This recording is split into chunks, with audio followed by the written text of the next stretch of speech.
Hot coffee on another bitterly cold day.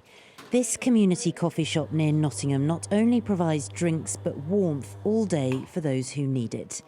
And many of their customers do. Some are homeless, some can't make ends meet, almost all are worried about the cost of heating their homes, and it's affecting their health. Lots of conversations about people trying to keep the heating off for as long as possible. Now people have started to put it on more recently, but the impact of that is that people are getting damp houses, and that I had a conversation yesterday with a customer that had that issue and suffering with their health as a result of that.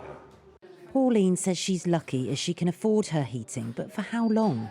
Well, I have asthma and at home, and it's worse when it's cold. So at home I have to decide whether to look after myself or put the heating on. I mean, I'm a pensioner and no, it shouldn't be like that.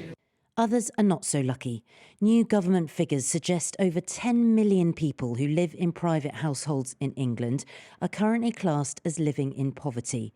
And over 1 million of those have a heart condition or an illness that affects their breathing. The highest proportion of those living in poverty with one of those conditions are older people, with men more affected than women. Doctors say being cold makes these conditions worse, putting those who live in poverty in an impossible situation. If you are poor, you sometimes have to choose between heating and eating. You're more likely to live in rented properties that are themselves poorly insulated, so they are likely to be cold and damp.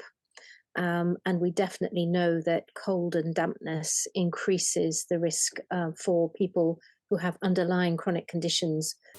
Here in Nottingham, donations help pay for food and drinks for those who come here who can't afford a meal. This pot is always full, but many say it shouldn't have to be. Louise Beale, 5 News.